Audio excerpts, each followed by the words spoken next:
बिस्मिल्लाहिर्रहमानिर्रहीम। अज़ीज़ान गिरामी, करबला दरसगाह इंसानियत है। वहाँ से इंसानों को हयात का पैगाम मिलता है, ऐसी हयात जो हयात अबदी है। वहाँ से हुर्रियत और आज़ादी का पैगाम मिलता है। वहाँ से ये पैगाम मिलता है कि तौबा का दरवाज़ा खुला है, आओ अपने परवरदिगार के हजूर आओ, तौबा करो और हयात जावेदानी हासिल कर लो।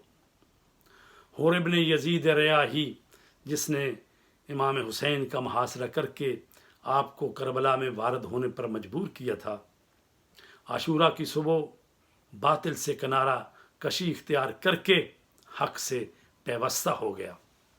ऐसे मुजरम को इमाम आली मकाम ने माफ़ करके हुर के माना ही आज़ाद हैं, उसको हुर बना दिया।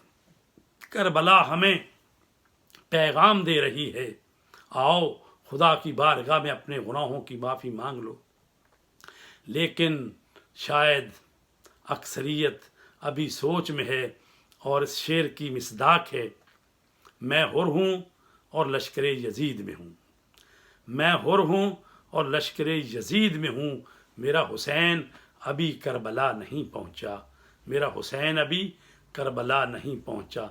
तो अज़ीज़ान गिरामी, आपका हुसैन कब करबला में पहुँचेगा? कब आप होश में आओगे?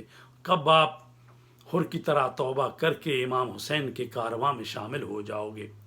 रोना और मातम करना ये बहुत बड़ी इबादत है, लेकिन इमाम हुसैन अलैहिस्सलातु वस्सलाम की शहादत का मकसद सिर्फ रोना और मातम करना नहीं है, बल्कि हुसैन अलैहिस्सलाम की शहादत का मकसद दीन इस्लाम को बचाना है, कुरान को बचाना है, सुन्नत रसूल को बचाना है, सीरत अमीरुल मोमिनीन पर जो अमल करना है।